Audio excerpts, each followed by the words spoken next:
hereby proclaim November the 1st to be Extra Mile Day. I urge each individual, take time on this day not only to go the extra mile and commit to making their organizations, families, and community or world a better place. Speaking of going the extra mile, I'd like to thank all of our city employees for all they do, and I hope they know how much they are appreciated.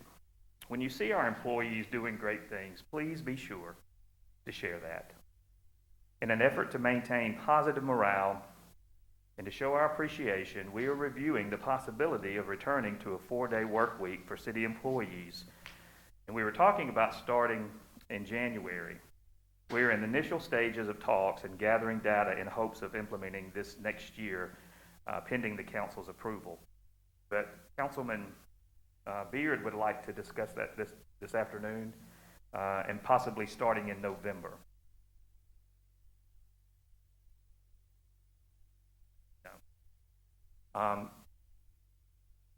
Could you help us with that, Pat, about when a starting date, would November be a possibility? The only concern with beginning in November is the holidays. Both holidays, Thanksgiving holidays are Thursday and Friday. And then Christmas is on Saturday, so we'll be off Thursday and Friday as well. And if Friday is already a holiday, then we would have to reduce the hours to get 40 hours. Work 8 to 5, Monday through Wednesday, be off Thursday and Friday. We'll still have the days off. But we would switch back from 10-hour days to 8-hour days, those 2 weeks. Do you think it would be more efficient? No, that's fine. Go ahead. No, that's fine. Do you think it would be more efficient in this, that you give you more time if it was after holidays, after the holidays? Would that be better? One thing that occurs is I will have to amend the handbook. It deals with hours for each department. Typically, when we work the 10-hour days, Public Works makes their hours to 6 a.m. And get off at 2:30 instead of 7 to 3:30. Work late earlier. So, it's not something I can't do, but to say November 1, I'm working alone, I'm handling payroll as well. And I do need to amend the handbook to distribute it to all employees. You asking for, put on that tonight? Well, it's not in a motion to do that at No, this no point. motion. We were going to discuss it. One of the other things, and was that when we talked about this in the department heads meeting this week too, was that we wanted to make sure, because I don't remember the reason that the council went back, but I know some of it was concerns from citizens if they were trying to play a ticket or trying to pick up something. And we wanted to make sure that we had processes in place to make sure the citizens could either drop off in a drop box somewhere. And there were a couple of other examples of why we're trying to wait. But I mean, it's definitely up for discussion tonight, and it could go to a vote if somebody wanted to put it in a motion. Well, no, we don't. I mean, one of the things we would need to do is sort of like for the police department, have something like they do at Columbus Light and Water so people could drop off. And also if they were going to do, sometimes people on Friday need to go in and get something from Kenny, for housing or, those kinds of things. And we could set it up in a way where there would be somebody available or either have it online. We're trying to just get all those things worked out. Also, we were trying to get to look at the numbers too, because we think there's definite cost savings by going to that route as far as electricity cost and gas costs and some of those things. So we were trying to compile all that so that we could let everybody know. And that January would give us time to do that. I hate to make the workers wait. They've been talking about doing this for quite some time, but I think it would probably be the most efficient way to do it, to wait. It's an early Christmas present. Early Christmas present, yeah. All right. Do we have any more discussion on that before we move forward? Okay, the next discussion I think I want to talk about quickly is that we need to add a board member to join Pierre on the Columbus Lounge Airport Board. I was going to suggest, and I haven't even talked to him about this, but I was going to suggest y'all consider Councilman Green for this, if y'all would like. But it's up to you, it's for y'all's consideration, and y'all can also volunteer for it. And Rusty Green may say he's not interested at all, because I just said that. It's the Columbus Lounge Airport Board. The other members consist of 2 members from the Board of Supervisors, Jeff Tripp, and then the COO serves on it, and somebody from engineering, and a county administrator. So it's usually, basically for this purpose, it would be 2 councilmen and 2 supervisors, and Pierre's been serving on it, and Charlie Box was the other one. Do you need a motion on that? Yes. Make a motion that we appoint, and add Councilman Green to that board, since Mr. Fox served on that board. Only adequate, but Councilman Green on that. We have a motion to add Councilman Green to the Columbus Lounge Airport Board. Do we have a second? Have a second from Councilwoman DeChico. Any discussion? All in favor, raise your right hand. All opposed? Congratulations. You just won the booby prize. No, that's actually a very important board. I think there's a lot of opportunity for the airport. In partnering with the county, there's some good things that could happen there. It's a historic airport as well. All right. Now I'd like to ask Chief Andrews to come forward to recognize 2 recent graduates from the State Fire Academy.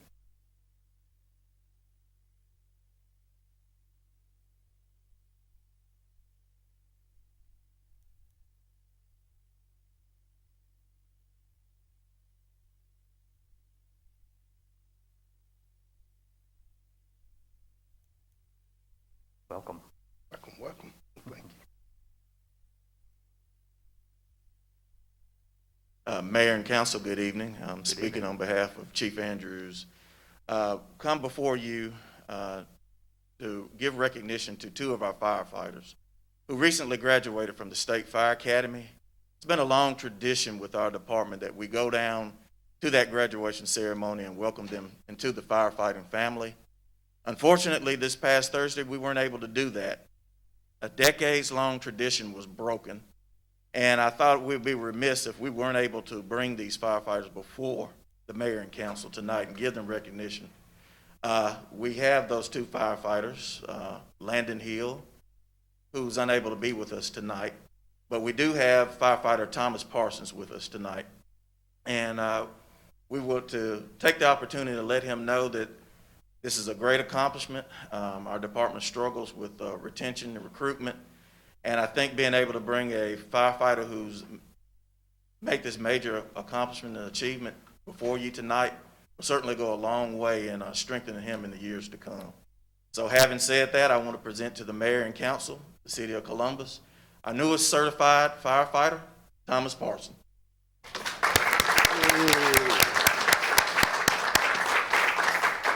Thank you. Well, it's obviously our honor to have you here, and congratulations. We be talking. I got beautiful grandkids. They don't look like me.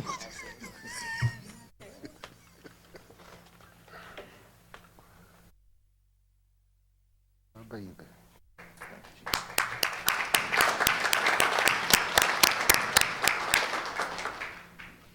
I will now ask City Attorney Jeff Turnage to give us an update on our noise ordinance, and Joe is going to help coordinate a demonstration of the new decibel reader. Thank you, Mayor and Council. I know we introduced, or at least I emailed this around to members of the council and the mayor several weeks ago, and we've been kind of waiting on hold to get the decibel reader in, so you all, before you decide to pass this thing, will know how loud certain noises are, and I personally thought that would be an absolute requirement before you would start doing that.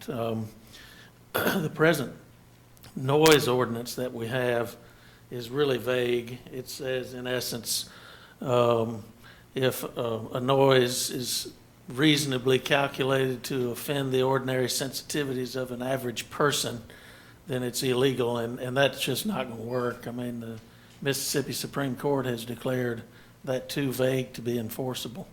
So that leaves us back to, it's unfortunate that if your next door neighbor is unhappy with the noise level, the two neighbors can't communicate and work that out, but sometimes the person with the controls on the stereo doesn't want to turn it down any lower, and sometimes the neighbor wanting it turned down is wanting it completely silent, and that's where the police department and the governing authority comes in. So I've researched around quite a bit before we put this ordinance together. It's modeled largely after the city of Oxford. I went to Oxford's website and looked up their noise ordinance because their lawyer and I are colleagues and about the same age and been doing it for a long time. And I noticed that their ordinance was just like ours, so I called him and I asked him if they were working on something. And he said, well, we just spent $10,000 on an audio engineer and we've overhauled our ordinance. And the guy came up to Oxford and he went all around town measuring noise and taking readings. And this ordinance they now have in Oxford is the product of all that money and effort. So this is very much modeled after theirs. There's some differences because our zoning categories are different. They don't have like R1, R2, R3. They call them something different. So it's been a little bit of a collaboration with Kenny Weigel and me and some others. But anyway, just to give you a summary, and I won't, it's long, it's about 10 or 12 pages, so I commend you to read it, but to give you the highlights, the section 9.2 are the definitions. Most of those are just common sense. What is construction? You know, that kind of thing. Section 9-3 are the exclusions, and these are things like if it's a city-sponsored event, we're not going to be held to it, or if it's a Visit Columbus event, they're accepted from the ordinance. And there's several listed, A through M. Then section 9-4, this is just the general restrictions, one of which is not to do construction activities that creates undue noise before 6:30 in the morning and after 7 p.m. at night. I think we already have that somewhere in our code of ordinances, but this puts it in the noise category. And Sunday construction would not be permitted. There's also a provision on refrigerated vehicles that create a lot of noise. That's not allowed between 6:30 and 7. Sound noise on vehicles, screeching tires, and loud grinding and grating and rattling will now be prohibited if y'all are in favor of that. And all of this is proposed. It's obviously up to you all. Barking dogs, if it's plainly audible at the property line. Now, that might seem too much, but that's the way it's drafted. If you think that's too restrictive for a dog owner, that's up to y'all too. Section 9-5 provides for restrictions on outdoor entertainment, and it stops outdoor entertainment at 11 p.m. And even between the hours that it's permitted, the noise level is to be restricted for outdoor entertainment from 65 dBA to 75 dBc. And that means decibel in the A spectrum and decibels in the C spectrum, which the A is the higher frequency and the C spectrum is the bass type noise. Then you have different readings in the central business district and the historic district. It's a good bit more flexible in that district because you have more restaurants and bars in that area. So the permitted noise level is higher at 70 to 80 between 10 a.m. I think I have a typo on my outline. Between 10 a.m. and 10 p.m. and 1 a.m. and 1 a.m. Thank you, Mayor. And then after that period of time, it drops down to 65 decibel and 75. Then you also have the business commercial district. And it has different levels between 10 and 11 and 1 a.m. and 10 a.m. And in residential areas, it's after 10 p.m. it needs to be not louder than 65 dBA and 75 dBc. Anyway, it's quite a bit of material. There's a chart later on in the ordinance that should help with police officers wanting to figure out what to do and when. They can go to the chart and look at it.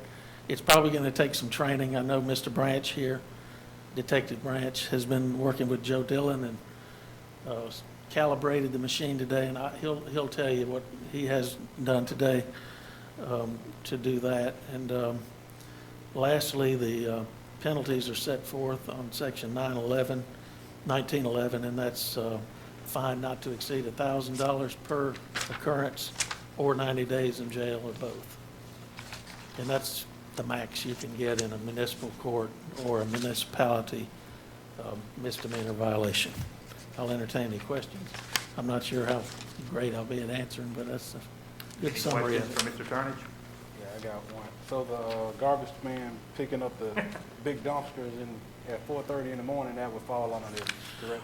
Well, I think we If it's already in a have, residential we area. already have a contract with Golden Triangle Waste, and I believe they're not supposed to be doing that. Now, as far as whoever else, Waste Pro and all, we probably need to deal with that, and we could specifically add that. Because Somebody's doing it, because I hear it. Yeah, Yes, and I hear it also. we get a at good the bit of apartment- They pick up at apartment complexes at that time in the I morning. know we've had complaints on South Side about that. I won't call a name, but we've had a number of complaints on Oh, yeah, 3rd Street or 4th, somewhere in there, I think. yeah.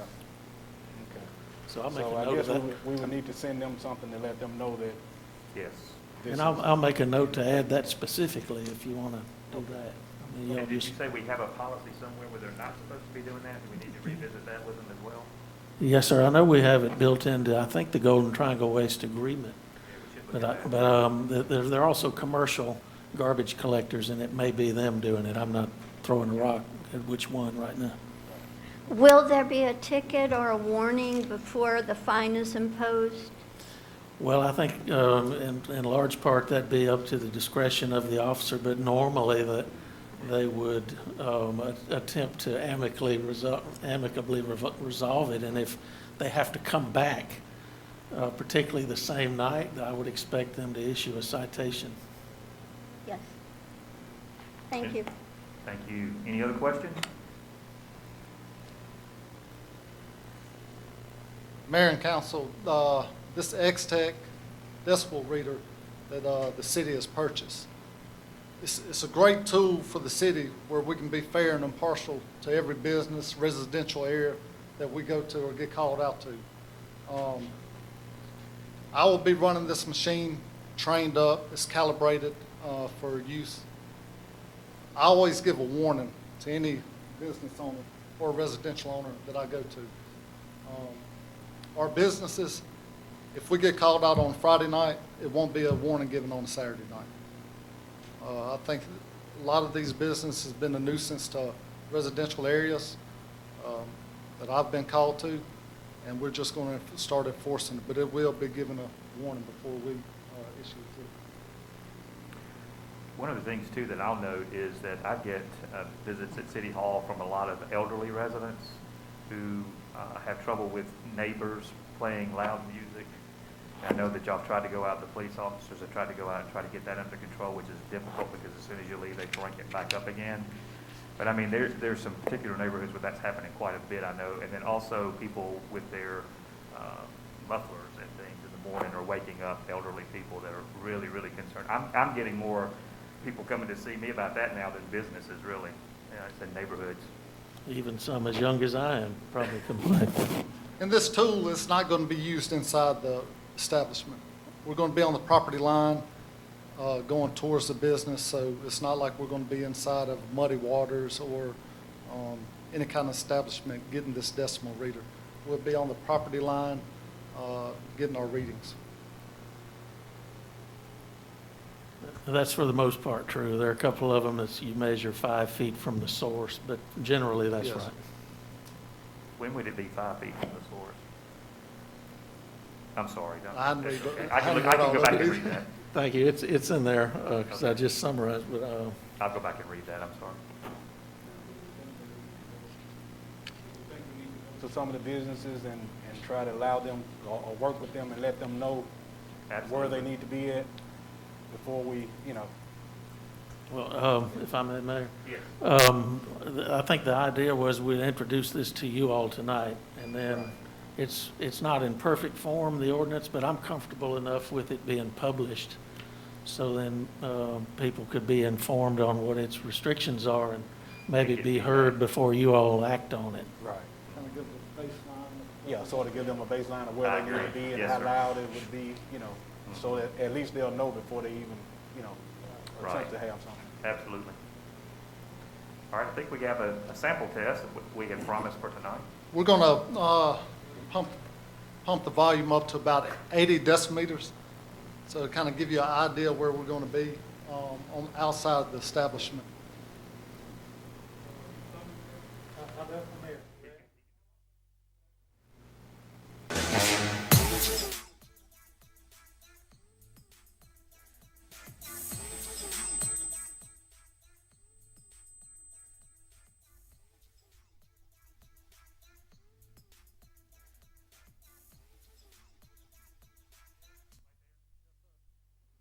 Yeah.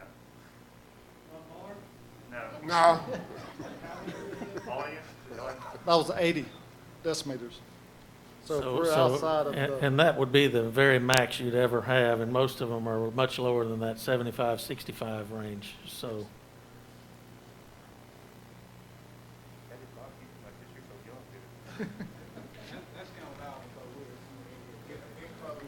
Yeah, if you're out, yeah.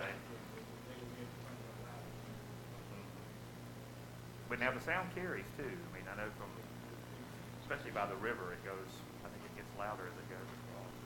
Phone calls, I hear say that. City. It's proven, yeah. and it records, so if we go to out establishment, it'll record the decimeters to show how high it was or how low. So we'll record ourselves out there at the establishment before we give them a citation to show it.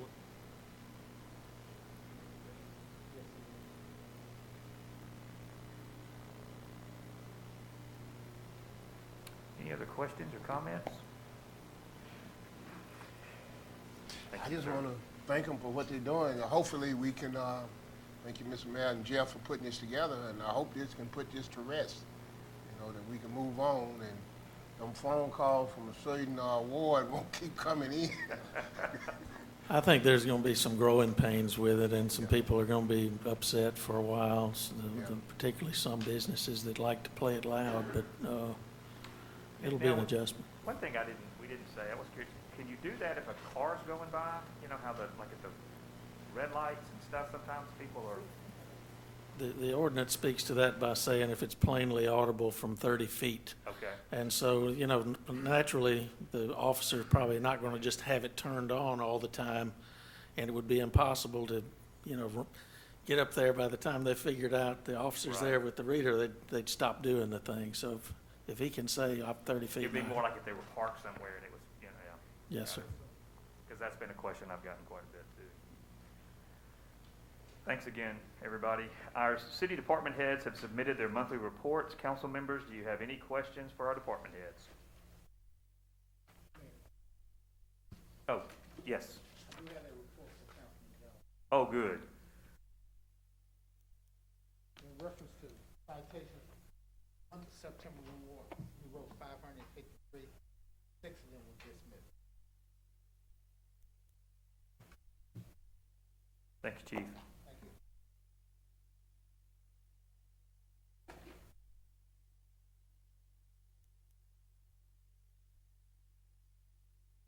Any other questions or comments for department heads?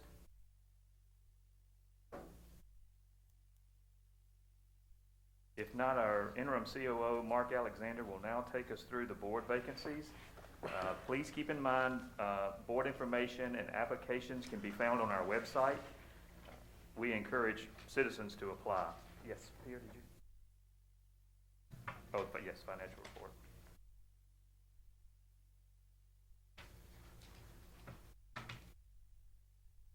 Did you want to do the financial report, which I didn't mention? You want to go ahead and do that? Read. Thank you. The cash balance for the month ending of September for the year 2021 for the city of Columbus was $3,709,052.60. For the year ending of 2020 for the same month, it was $2,125,693.13. It's a year-over-year change of $1,583,359.47. Reserve funds have stayed basically the same, and I checked them, they've been the same almost every month for both years. Any questions about that? Just a simple question. Besides the 564,000 give or take CARES Act money, what is the reason for the I want to say a surplus that we have, but the reason that it's so much? Why you put more money into the general fund? Well, some of that is that every month, what you're doing is if you don't spend cash that's been allocated, you're sending that back. It's kind of confusing. The city operates off what's called a one bank system, where the general fund is essentially the clearinghouse fund for many, many other funds that don't have their own bank account. So what happens is that certain funds owe money back to the general fund every month. At the end of every month, they owe cash back. So you make those cash adjustments at the end of every month. So when the money's not been spent, you make those cash adjustments and you reflect it back in the general fund.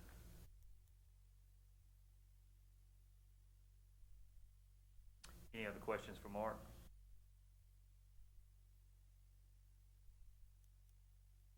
Do I have a motion to accept the report, financial report?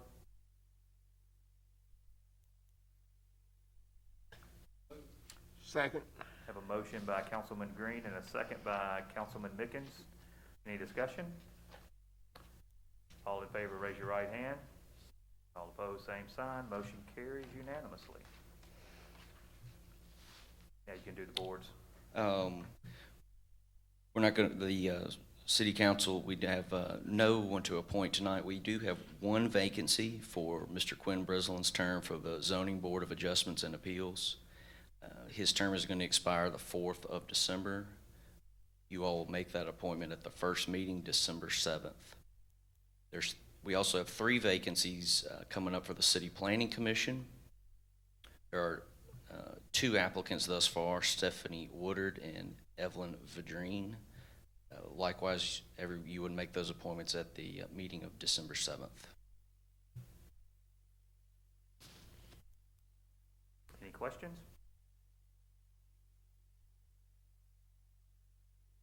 Mark, do we have any items for citizens' input? No, Mayor, there's no citizens' input this evening. Thank you. We will now move into the policy agenda. First on the policy agenda, discuss and approve additive change order to number 1 of the CLCA Open Hangar Rehabilitation Project in the amount of $32,000 to remove and replace the existing roof sheeting on the hangar. So move.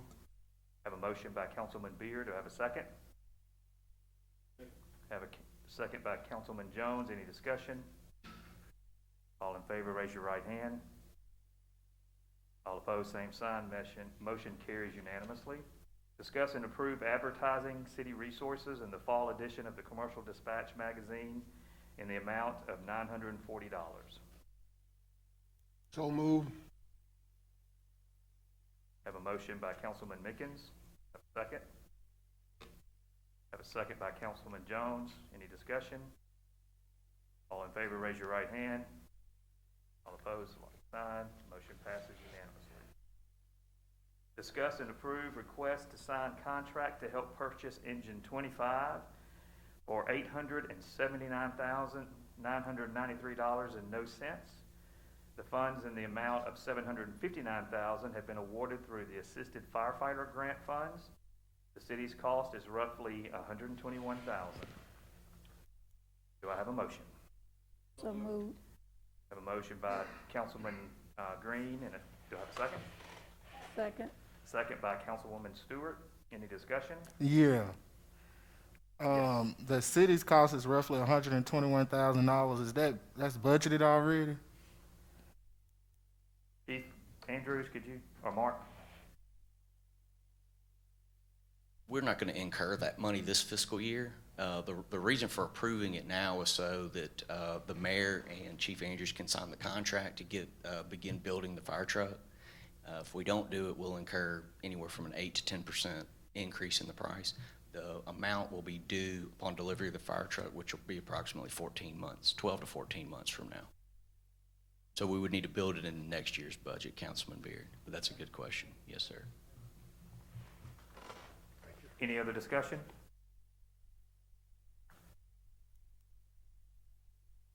A motion to second. All in favor, raise your right hand. Motion passes unanimously. Discussion plans for Probst Park. Councilman Jones? Kevin come up and Hey, Kevin. Evening, I guess I should say. Nobody likes to hear an engineer talk. Y'all heard me say it before. So I always bring something to look at, right? That does help a little, thank you.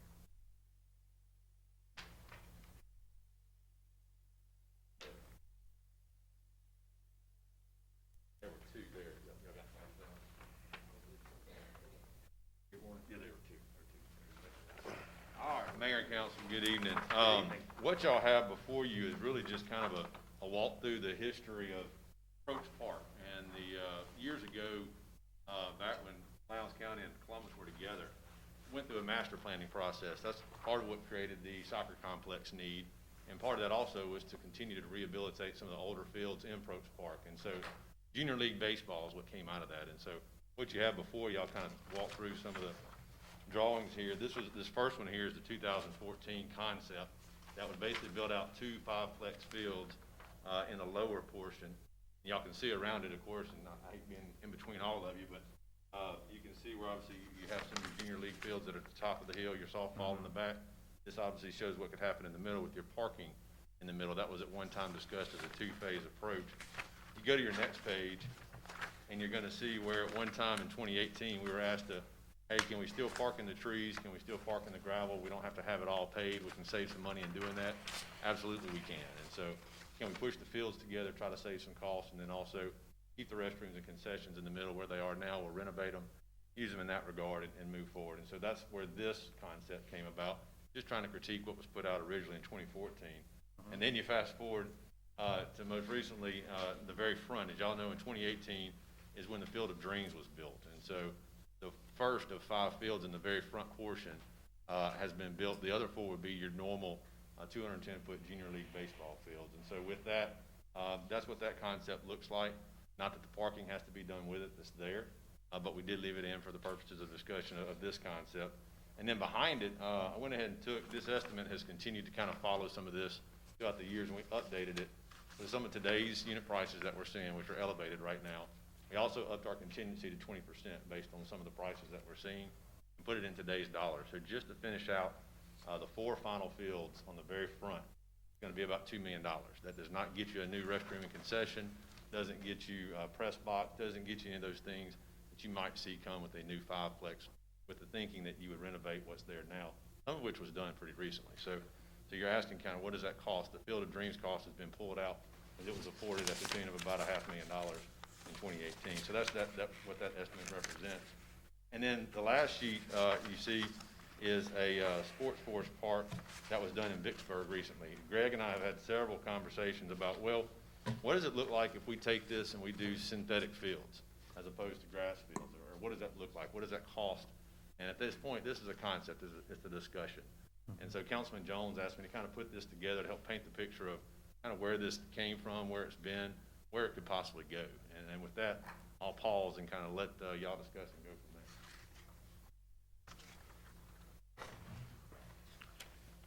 Now, Kevin, the Field of Dreams, that was private dollars too, right? Yes, sir. Okay. And that's been there how long? Since 2018. It looks really good. I mean, Yeah. that's, And I'll say, Field of Dreams, in doing that, we did consciously think about the other 4 fields coming along. So it's a black vinyl coated fence, which is a much nicer fence than what you have currently in the park. We would want to continue that. But some of the things that we're not afforded, which are more expensive, are the lighting. So the lighting was done in-house by Light and Water at that time. We've discussed taking those lights out and doing the nicer lights, like what you have at the soccer complex that you can cut on and off from your cell phone. And obviously it's up to today's codes as well. So those are some of the things that didn't happen with the Field of Dreams that this cost does address. is the cost for things for like the dog park, are they included in this, or is No. this just the fields? This is bare bones, as they say, this is rubbing 2 nickels together to just get in the baseball game. Gotcha. And this could be done in phases, correct? So even if, with the money that we have, the 800,000, or nearly 800,000, we could start on this in phases, and if the county wanted to come in and put some money in, they would still have that option. Because as we all know that, you know, it represents kids from all over, not just, you know, the city of Columbus. So if Right. they are more than welcome to, you know, Yes, to come they in are. and donate some money also if they want to, you know. And we chose, and I know we have on here also discuss about going to Vicksburg to look at that park. I asked Kevin to find a park, you know, not necessarily Vicksburg, but that one came up because Neil and Schaefer had worked on that That park. one, So yeah. that was why we chose that park. I've heard really good to things go to. about it. Right. Well, and I'll tell you something else unique about that park. It's in discussion, even Stark was discussing it right now. It's also privately ran. It was privately afforded. So it was a unique approach to getting that for the city of Vicksburg. Yeah. And what Councilman Jones was referencing is that Probst Park is in Councilman Beard's ward, and we've had some discussions along with a couple of members of the Board of Supervisors who were interested in visiting and seeing how they could potentially use money to help us, maybe some of their ARPA money or money they have, because there seems to be an interest to try to help us really get Probst Park back to where it was, because the conversations have been that if we could really bring that park back, that could spark, you know, businesses across the street. It could have a real big impact on that. So one of the things that we were in discussions with them is to try to have a meeting with the 4 of us in the beginning, me and Pierre and our Councilman Beard and a couple people from the Board of Supervisors, and then bring the other stakeholders in to see where they might be interested. This is very helpful. This is very helpful to that. Is there any more discussion from any other council members on this? Yeah, I just think it's a wonderful idea that what you're doing, well, what the city is doing, and I just want the people to know that I know it is in Ward 4, but this is for the entire city. I mean, the county Oh, is absolutely. involved. This is Yeah. for everybody. I'm excited about it. It's not even in my ward, and I want to see Probst Park brought back to the level it needs to be at. You Yes. know, I'm No, very happy. You're exactly right. This could impact the entire city, and I would say people in the county as well. Exactly. Because there are a lot of folks that live in the county who have wonderful memories growing up in Probst Park, and many of them have said they would like to see us try to bring that park back to where it should and could be. I think moving on into the discussion of going to Vicksburg, you know, I would like to see us go to Vicksburg and take a look at that park. We come back at our next council meeting and we decide whether we want to move forward with, you know, starting on the 2 fields at least. Sure. And then if the county wants to add in, then they can. But I think that we definitely need to go ahead and start on the field so that we can have them ready for next baseball season. I agree. I would Yeah, think, there's no you know, reason not to start moving forward. I agree. Right. Did you want to make a motion or anything about going to Vicksburg, or you want to just? Yeah, well, we can go ahead into that. I'll make a motion that we, the mayor and the council, I think Greg also will travel with us to meet with them down there, take a look at their park and you know, come back at our next council meeting and decide whether we're gonna move forward on, you know, getting started on at least 2 of the park, you know, 2 of the Okay. fields with that money. That's for any council that want to go. Yes, Yes. mayor and the council. Anybody, if you want to go, you go. If you don't want to go, then you don't have to. Yeah, we encourage as many that would like to go. Yeah, I think it'd be good to take media with you. Where you at, Zach? If they wanna go, that's up to them, Let's you not know. get carried away. I mean, at their own cost, of course.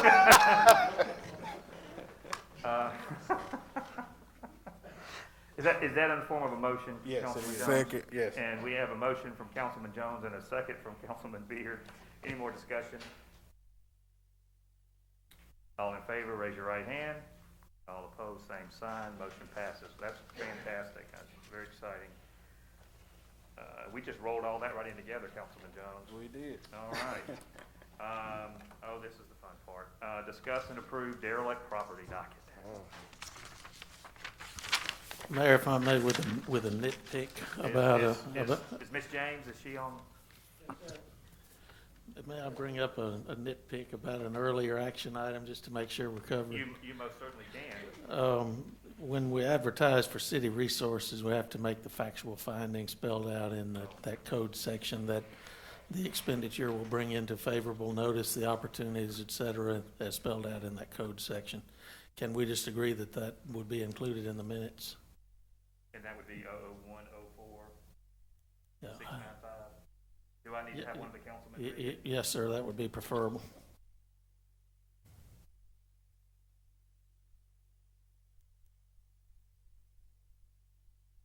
Read it silently.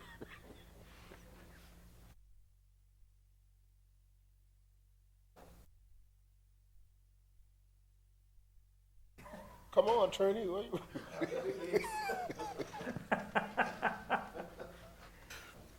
I move to approve the expenditure of $940 from 001-004-695, advertising city resources, and find that said amount is a legitimate expense that will advertise and bring into favorable notices the opportunities, possibilities, and resources of the city of Columbus. Do I have a second? Second. Second by Councilman Mickens. Any discussion? All in favor, raise your right hand. All opposed, like sign. Motion passes unanimously. Thank you. Mayor and council, I have good news that we don't have very many cases, and all of them have been remediated by the owners except for the first two on our docket. And so if you would indulge me, I'll just read those cases that have been remediated right quick, and then if Yes, sir, we please. ask for an order of reentry on all of those.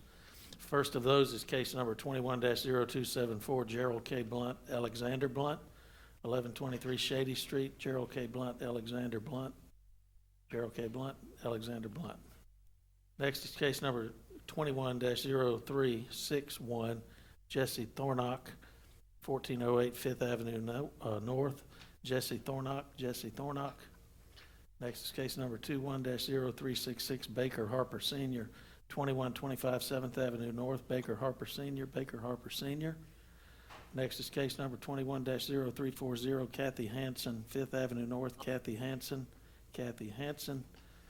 And the final one is 21-0364, Deborah Culver and Tanja Abiacom, 15th Street North, Deborah Culver et al.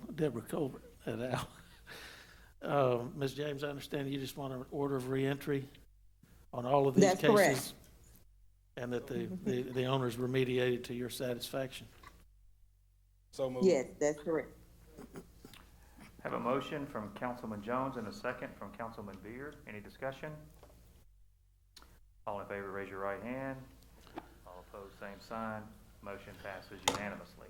Next is, are the two cases that are both the same owner, 21-0375 and 21-0374, Oak Manor Community LLC, 901 11th Street South, Oak Manor Community LLC. I had a call from lawyer McEwen, who I see back in the audience, so I think he would probably want to be heard. McEwen? Come front. Thank you, Mr. Dillon. I forgot about that. Ms. McEwen, are you speaking for the two that are on by Zoom, or? That's correct. Okay. Were there images gonna come up, or just they can hear us? Oh, So Mr. McEwen, I know you and I have talked on the phone about Oak Manor, and I know you understand that the city is pretty unhappy with the condition of those, of the properties there. And I don't know what the council may say about it, but if they find that the condition is a menace to the public health, safety, and welfare of the community, if the owner doesn't rectify that, the city can go in and demolish or whatever is necessary to clear the condition. Right, right. So may I address the issues there? Yes, sir, absolutely. Okay, thank you, Mayor. I represent Robert Merchant, who is the owner of this property. And as everybody knows, in the last year and a half, we've had the COVID virus that has kept property owners from able to collect rent. If their tenants don't pay, then they can't get the rent. They can't take them to court, or they can't evict them. And the current owner's responsibility for keeping his payments up was based on the people that were renting the apartments from him. So it was a cyclical thing that came down to where he couldn't afford to do a lot of stuff because he had to pay, and he told me, I think it's $160,000 a month payments on that. I didn't have my glasses on, so I can't see like I used to. I need to make sure that's right, but I know it's $3,600 a month that he couldn't pay. And I'm sorry, you said say that it's again. not 160? No. $3,600 a month.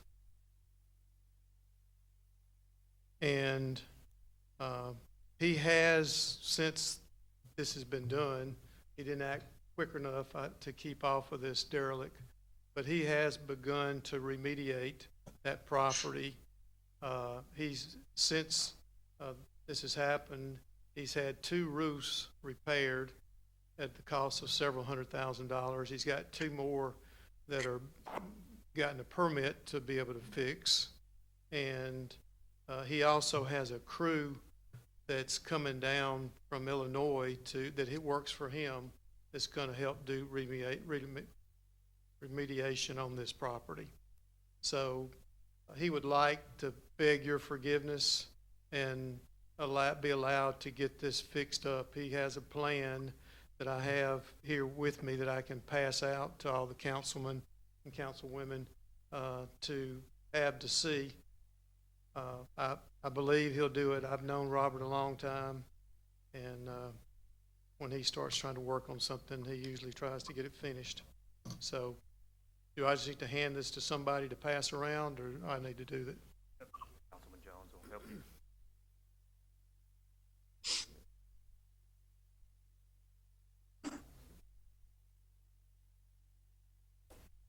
Is there a timetable that we're working on here as far as how long he thinks it will take? In this handout you're going to get, he's estimating for it to be completed by the end of February next year. So that would be, February 2022. yes. Thank you. So if y'all have any questions further, I'll try to answer them. Okay, I see what you state. On here that they're replacing the roofs, and I see you got a roof repair November. The last 2 are extensive repairs, but then you say securing the doors and windows. So are we just boarding it up, or are we trying to get it back in working condition? Yeah, now they intend to get it back in working condition because they, I think, got some spaces that need to be rented as well to be fixed up. So they intend to bring it back up to a viable place for people to shelter and have a good place to live. So that's their intent. How many residents are there now? I think he told me 18. 18. Are any of the residents here at the meeting tonight that would like to speak? How long have they been in this condition? I mean, I know you brought up the pandemic, but how long were they, before this, were they in this condition? I don't have any personal knowledge about that, but I think Kenny said Kenny that is on this the- has been Yeah, Kenny's- probably, is he here? Yeah, Kenny's on Zoom. Okay. Did you hear the question, Kenny? I believe so, Mayor. How long, I believe, has it been in this condition? Yes.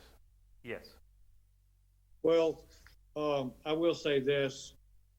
We sent a notice in September 10th, and the property appears to have been neglected for quite some time, even before the pandemic, and most recently appeared to be almost abandoned. But unless a renovation proposal is made that is favorable to the council,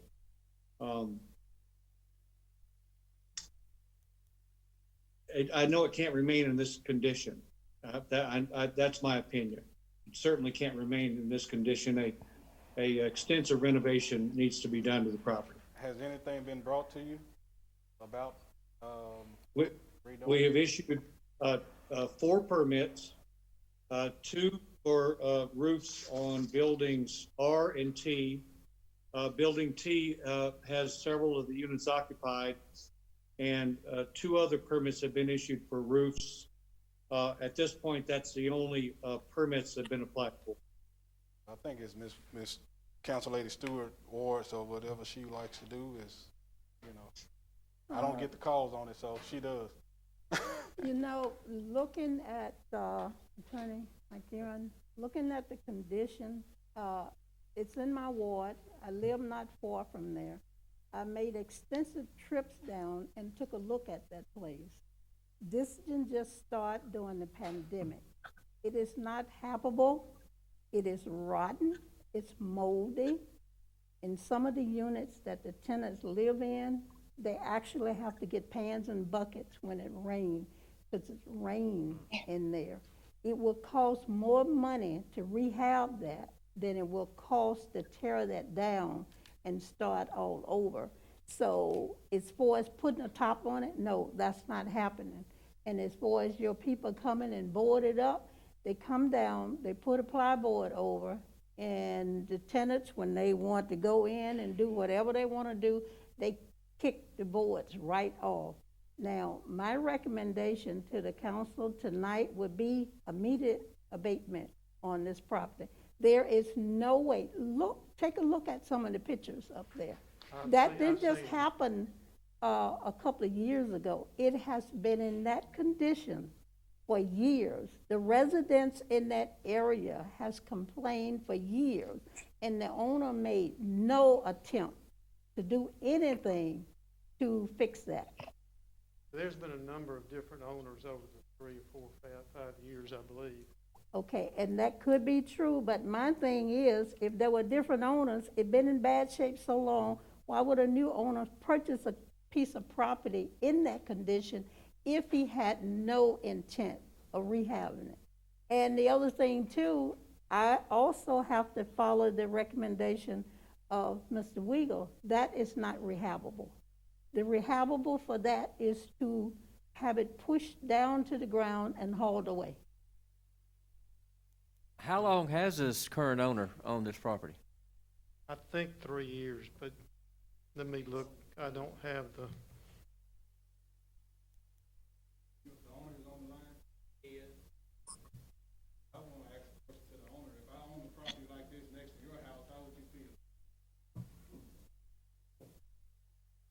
Can you unmute, sir? You're on mute. Okay, my name is Rod Lowe. I'm not the owner of this property. I'm the lender of this property. And I'm here to try and protect my security. I've been a lender on this property for 15 years probably. And I know Robert Merchant personally. This property has been sold a couple of 3 times. I've just let the new buyers assume it. I've tried my best to work along with them. And my intention here tonight is to give this thing a chance, because there's a lot of security here that's at risk based on the fact if we were to just tear it down, including the fact that there are people that are living there, for sure.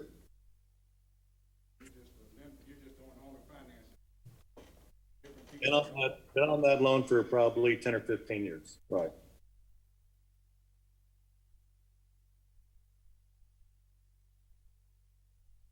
I have a couple more things to add to the equation.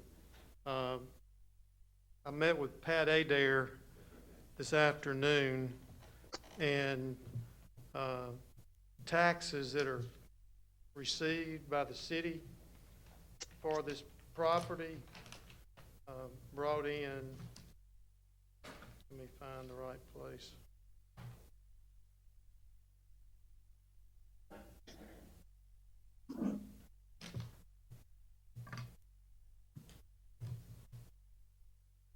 Here it is.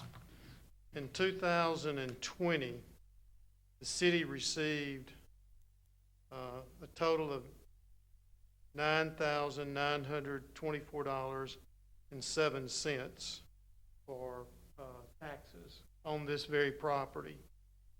And the land value was only $6,900 of that property.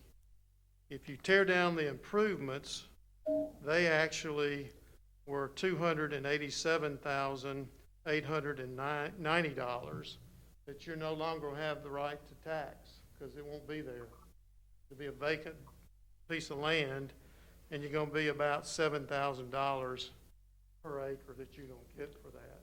So I would just say, give them a chance to get this right. No, You got even Mr. with the taxes, when I checked on the taxes, they have not paid taxes in 2 years. Where the owner, Mr. Merchant, is behind for 2 years, you're correct. Okay, so But he'll pay it next year. And for the city, we benefit when we have property that pay taxes. This is not personal. You have a property, or you're representing a property that we can't afford to have it in the city just because we get taxes on it. You're behind on the taxes, and you're quoting what Adair gave, but I did my homework. You haven't paid taxes. You haven't paid tax in 2 years. So that's money that the city have not received in 2 years. And looking at that property, I probably wouldn't pay the taxes either on it. I mean, you can't make money off it. You don't have tenants living in it. It's just a place where people go to do illegal things in it. It is time for someone to own up to the condition of this property. Now, I don't know whether you get a tax benefit on it or not. I can't make that accusation. But it has to be some benefit, because you're not getting rent money to recoup your losses on it. So it has to be some kind of tax write-off for you. I'm not an accountant, and I don't know the answer to that specifically, but I do know they have paid taxes. They're just back on 2018 and 19, I believe, are the ones that are still behind. But our law allows for a certain number of years to get taxes paid. And I didn't make the law, but they're using that to keep from having to worry about losing it through the tax sale. And the council respect and allow us to keep properties habitable within our wards. Sure. Mr. Lowe here that you just heard from, I know he'll make sure it gets back up to snuff. Well, he have Am not I in the on- past. Am I on speaker still? Yes. All right, so I was a builder for 35 years, and I know what this project needs. And if I have to foreclose on it to take it back and make it what it needs to be, I'll do that. But it's of no benefit for me or for the council to tear this thing down at this point. To give Robert an opportunity to at least make good effort and show what he needs to do. This is serious, and it's got to make it serious for him. It's serious for me because there's a lot of money that was loaned to him many, many years ago on this property that I don't really want to lose. And if you tear it down, I'm going to lose it because it's just going to be a vacant piece of property. So for a couple $100,000, this property could probably be brought back up to where it needs to be, and you should have given the opportunity to get that done. Does anybody have any plans on how they want it to look? Or are we just step by step, day by day, figuring it out? Yeah. I can't. Mr. Sorry, I couldn't Mr. Weigel can tell you a couple of $100,000 wouldn't even start at the sidewalk. I don't understand what she said, sorry. But I know about values and costs because I've been doing it for 35 years. You have to foreclose on it, then that means you can't start on it right now, right? I don't know what the foreclosure laws are in Mississippi for sure. I mean, Steve would know that. We've been through this before. It could be months.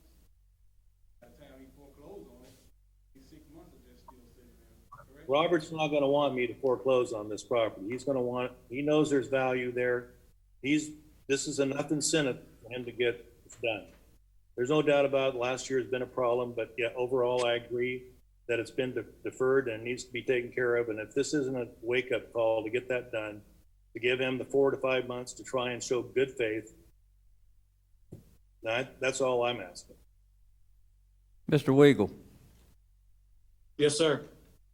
in your opinion, is Ms. Stewart brought up, is this building savable? Can you salvage this? I'm sure anything can be saved with money. I'm asking the proposal that they're giving and presenting to you, does it look like this is going to be back to code? In 4 to 5 I months, don't- as he's saying. I will, can y'all hear me okay? Yes, sir. Yes. I don't disagree at all that it needs a major renovation, not a Band-Aid on a heart attack, like I think it's been going on for years. But I will say, in my opinion, the buildings are structurally sound. Do you think it could happen in the 4 to 5 months that he's asking for? Is that a fair question to you, Kenny?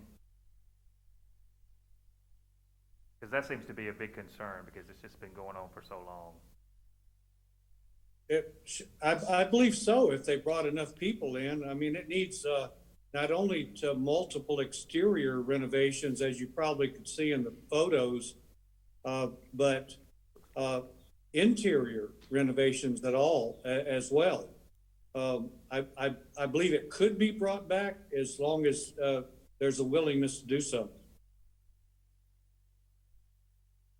I'm not sure about 6 months. Maybe so.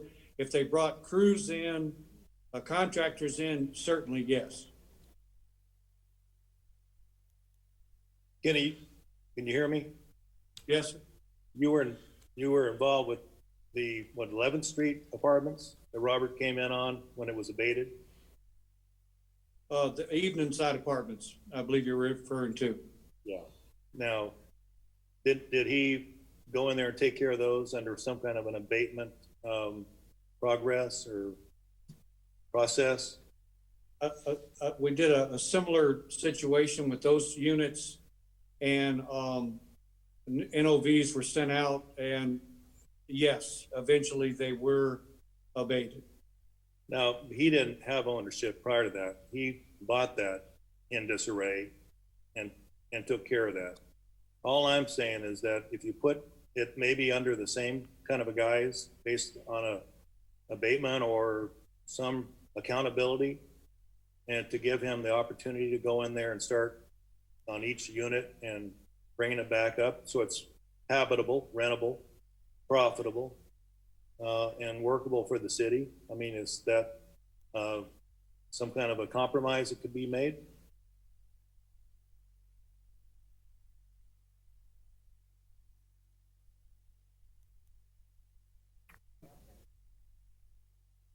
I guess it would.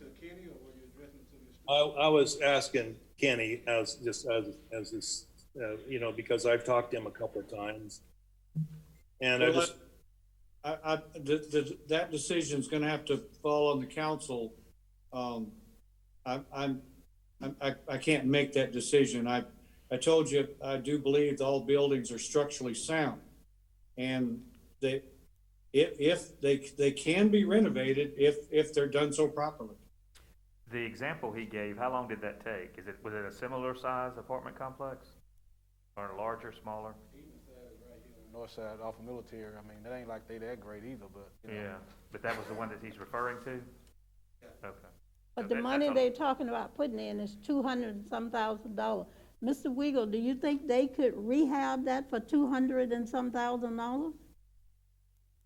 No, absolutely not. These Oak Manor cannot be renovated properly for that for $200,000. No. Now, I'm going to say this and be quiet. When a person tell you something, believe them. They told you they would put $200-some thousand in it. They have no intentions of rehabbing that facility. Now, let's don't get me wrong here. I'm not the owner, okay? I'm not the one that was gonna do this. I just made an guesstimate based on what I know about it. It may cost more, but the value of the finished apartments, I know as an investor, are worth a lot more than a couple $100,000. So whatever intention it would be to take care of this thing, to bring it back, to get decent rents, would put a value of this a lot more than this, that kind of cash. So even if it's $300,000 or $400,000, it's still well worth getting it done. I can tell you, you're looking at $4 to $5 million to rehab that. Have you been down and took a look at it? Long time ago. Okay.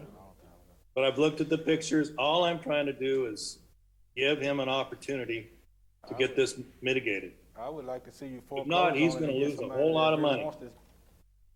No, I'm sorry. I said I would like to see you foreclose on it and get somebody that really wants to fix it up, because it doesn't seem like he wants to.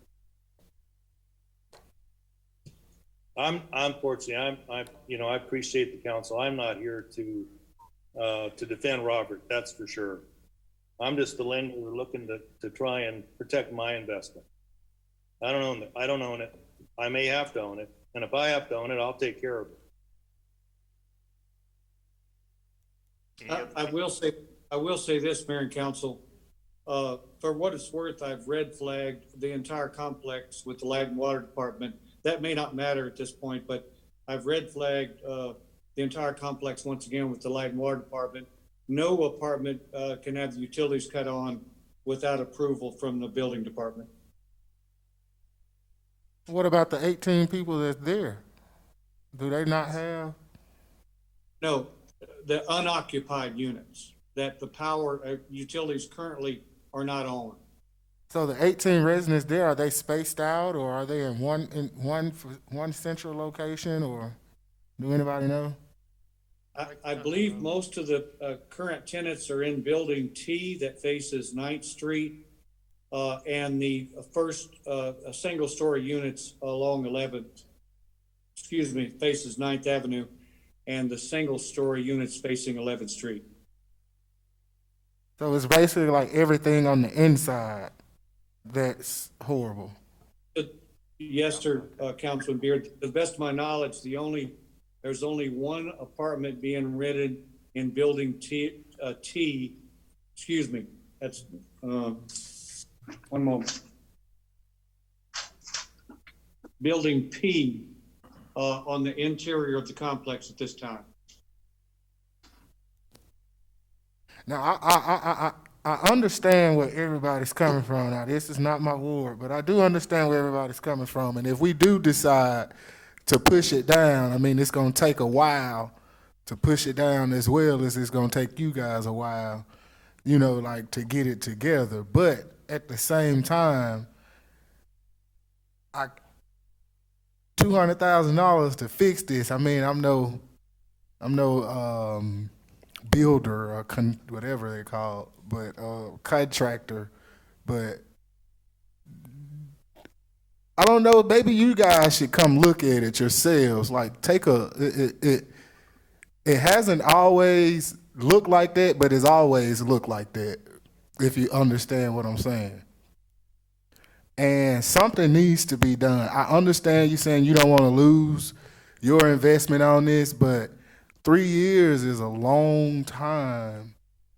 And we got to do something with it. So I don't know.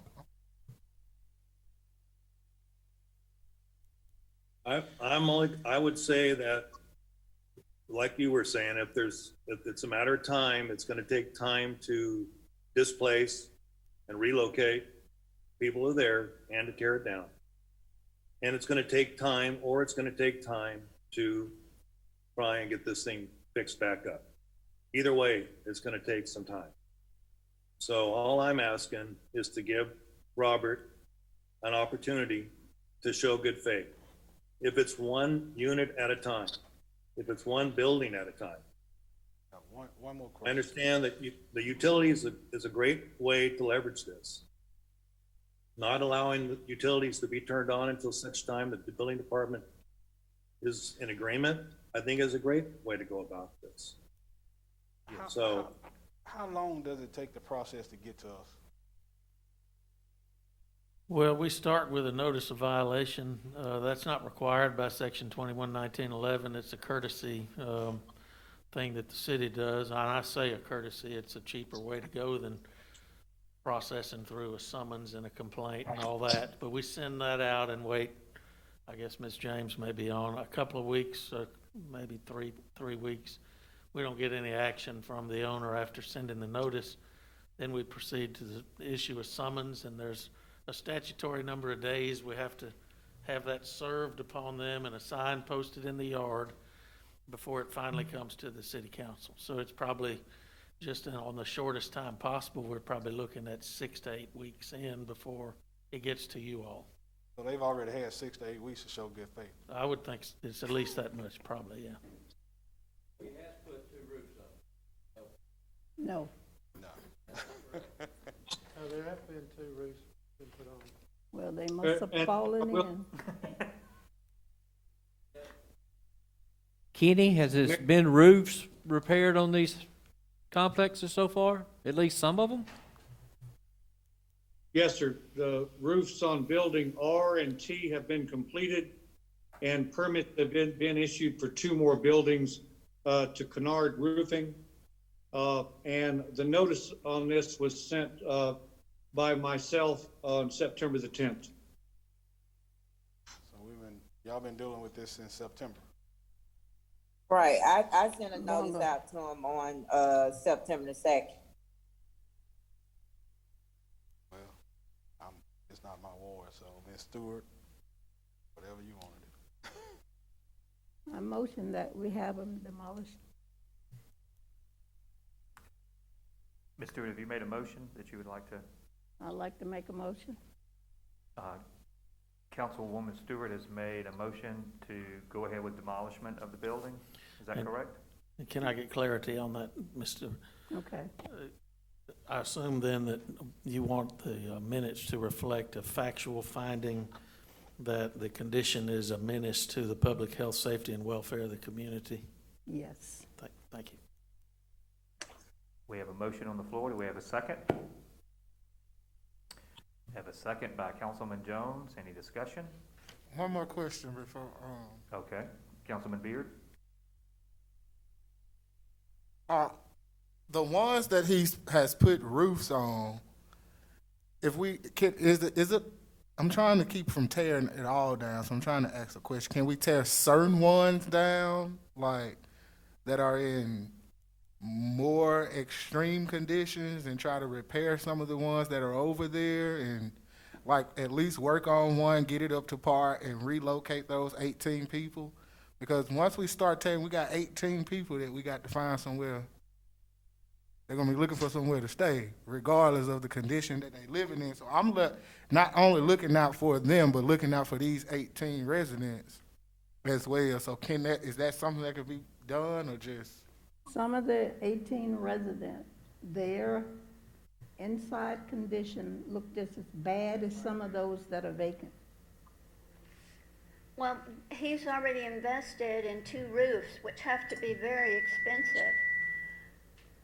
It looks as if he's trying And again, it's not in my ward. Thank you.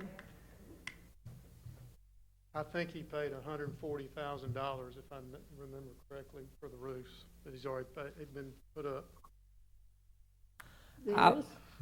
I would be willing to work with the gentleman as far as a plan to get it up to par. My fear is 5 months from now, we're gonna have one building that's got some windows in it, and we're still sitting there with the other part of the complex that we might be sitting here in 2 years thinking he's got a plan to work on that. I don't know that there's a overall plan. If I thought there was a plan that in 6 months this is going to look right and be right, I would probably support it, but I don't know that you've given me any indication today that could be done in 6 months to the satisfaction of anybody in that area. Agreed. Talking to me? Sorry. Yes, sir, I'll address that to you. Okay, well, I just see this to be a very extreme move by the council to just say demolish the place. I can appreciate the fact that you've been dealing with this for a long time, but this is very serious for everybody. And to not allow the opportunity, especially when they've already shown some good faith by getting some roofs done. Like I said, I would come in there myself and handle this if I had to. There's a big investment involved, and I know that's not important to the council. I can appreciate the city's position, but we ought to at least give them an opportunity to, if in 6 months you're not satisfied, tear it down. But at least this is very serious. This is going to put Robert and his partners in a position where they got to perform. If they don't perform, I'll foreclose and perform. So just to go and tear this down and make it worth 25 grand or 50 grand worth of land, this is very serious. So all I can say is I pledge, and you don't know me from Adam, but I've been in that kind of business for a long time. I'm retired now, but if I have to deal with it, we'll take care of it. If we gave you 3 months to bring it up, do you think they could? I have no significant improvement. I would think in 3 months there could be significant improvement, but unfortunately I'm not there to visually see it. But I have to assume that with my experience of dealing with building and remodeling, that you can do a lot of work in 3 months. So I don't know how the winters are there in Mississippi and how much that will cause delay, but I think the first thing that's got to be done is the roofs have got to be repaired in order to go inside and start taking care of the inside of the building. Again, it's Ms. Stewart Ward. I don't get the calls on it. If she's willing to do that, then I'm willing to do, what she wants. So. There have been complaints for the last 8 years on that building, and no one has taken care of it. So I'm not. Has it come to this far before to the council? When you say 8 years, has it come to the council before? I've had people complain that long that they've been calling. I have not been a council for 8 years. But as you can tell from looking at your pictures, this didn't happen just 6 months ago or a year ago. Ms. Stewart, his hand is forced now. They are showing that having improvement. I understand what you're saying. No, but even for the people that's there, sometimes when they go and board and put windows in, they come back the next day and they kicked out and it's, so I've seen and witnessed that. Can I ask you a question? Who kicks it out? Some bad guy that want to kick it out and go in. People go in there, they live in there. But it wasn't the landlord that did that. You're talking about just people in the neighborhood that are. Right, people in the neighborhood. and kick it Because out. you guys have fixed something this month, you wait 6 months, fix something else. By the time you come back, some of the people in the neighborhood have defaced what you've done. So I've been looking at this for the past 3 years, go back and forth, back and forth. Are we seeing criminal activity going on there as well? Absolutely. That's a real concern, a big concern. Robert That's one of the major things from the citizen in that area with the criminal activity sure. going on. That's a major concern to me. Even the landlords have reported to me they gone in a complex that's supposed to be empty, and when they go in to check, because they boarded up, they go in to check, and they've had knife pulled on them there, so.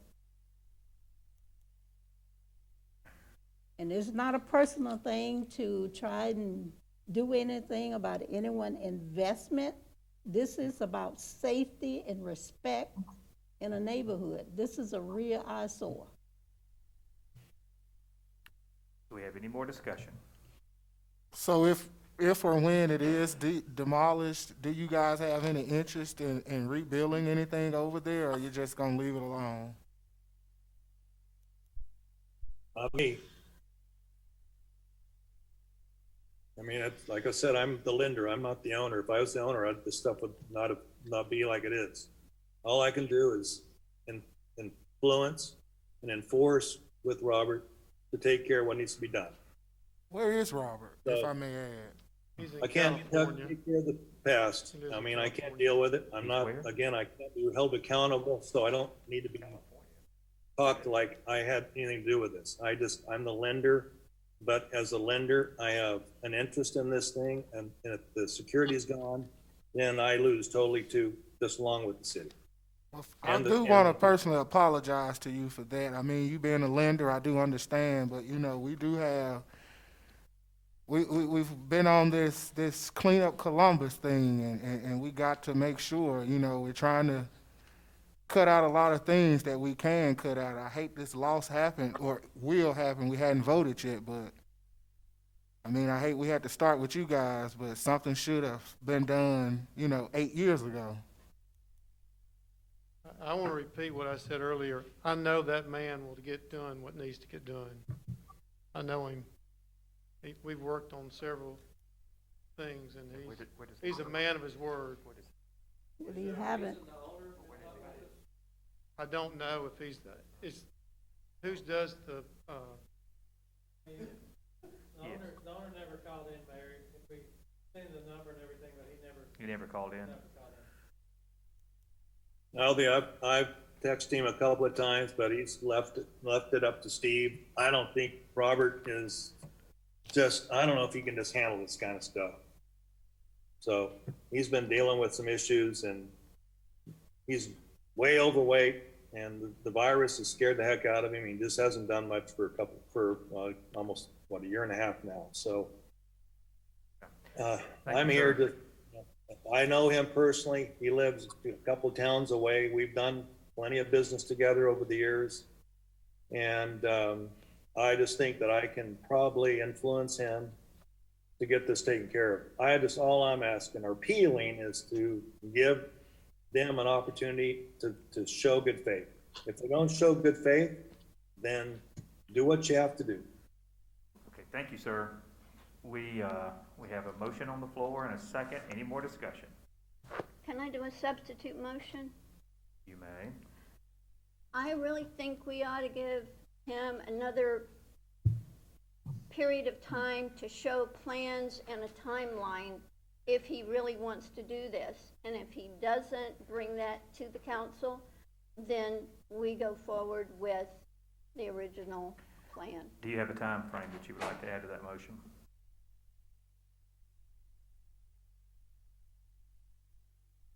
Excuse me? Do you have a time frame for that? That sounded kind of Help open-ended. me, somebody, because I don't know about how long it takes to do plans.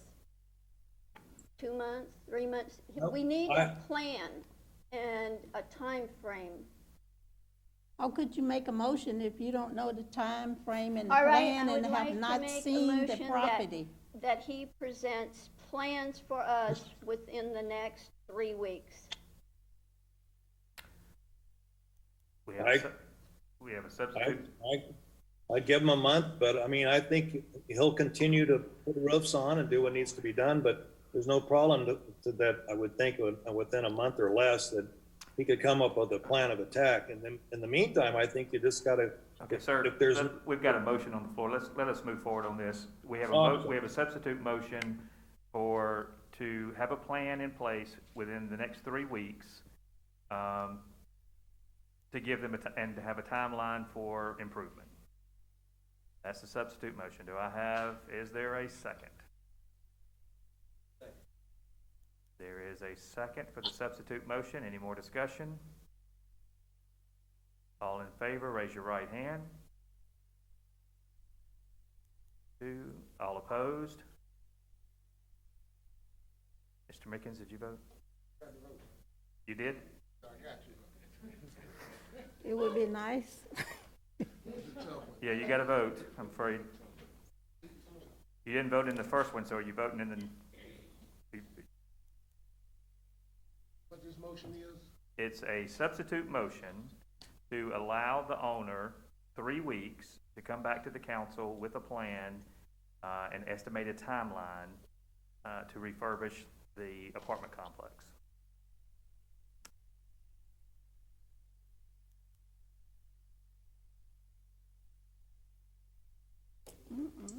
He had 3 years.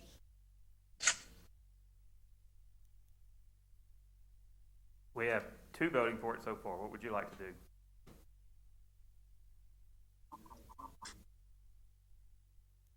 Yeah, it'd be the next council meeting, so that's what, 4 weeks?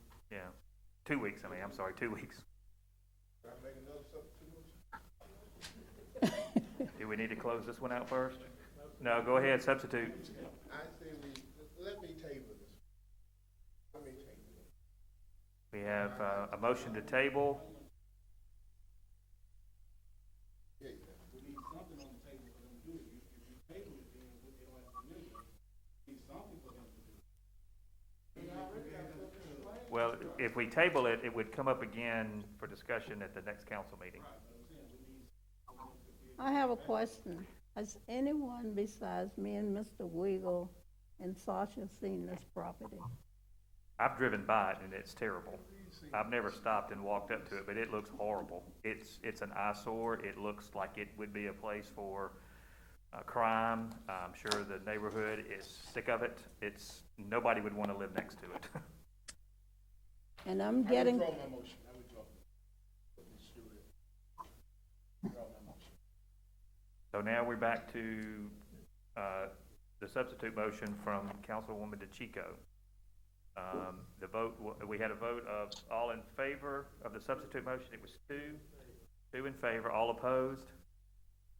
Now you need to vote now if you're opposed to this one. This is the substitute, her substitute to give them 3 weeks. You're opposed to that, correct? Oh, raise your hand. Everybody raise your hand that is opposed. We need to see the vote. Raise your hand if you're opposed to this motion. Here. Are you opposed to the? 1, 2. That motion fails. So that puts us back to the original motion from Councilwoman Stewart. And we have a second. We have a second from.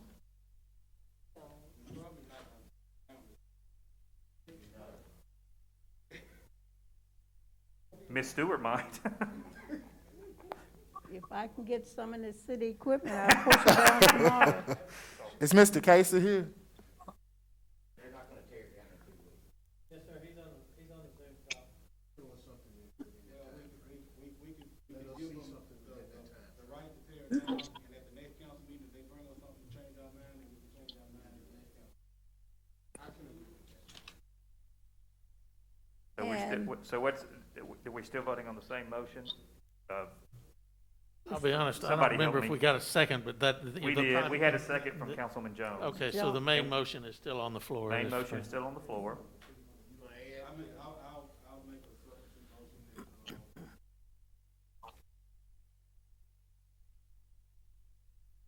Table to the next meeting? No, we're not taking. No. We're giving Casey them the right to go and tear it down. But if they bring us something by the next council, because we know they're not gonna tear it down in 2 weeks, we can revisit it in the next. So then we're voting on the original motion, and we don't need a substitute. Well, on the other hand, you've added a condition to it there where it's immediate abatement, but you're adding another provision that says if something happens where they've got. Give us something. Well, they can bring it up regardless without that, right? They can bring it up. Well, that's true. I think we need to stick with the original motion. Look at me, Mr. Roberts Rules of Orders. We have the motion on the floor. We have a second. Finished discussion. All in favor, raise your right hand. 1, 2, 3. Here. Oh, Lord. All opposed? All opposed? Dear, you have to vote. You're opposed? What do you, I vote in favor. Motion passes. So for the benefit of the gentleman on Zoom, the council voted to immediately abate. But if by the next meeting you come back with showing some progress or have some new plan and details, it's a possibility the council will reconsider. Is everybody clear? Thank you, sir.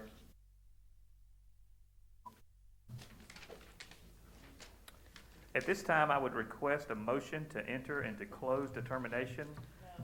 No, not yet? I added a G. Oh, we Mayor. added a G. I'm sorry. Thank you. What was the G? I forgot. We made a motion that's to not have the public in these council meetings, but obviously we're glad to have them here. And I make a motion that we welcome back the citizens to our council meeting beginning at our next meeting.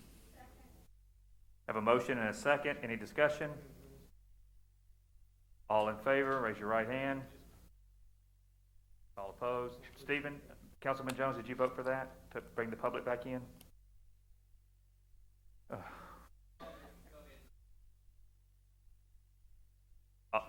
You got a motion? Everybody's voted except you. Would you like to vote?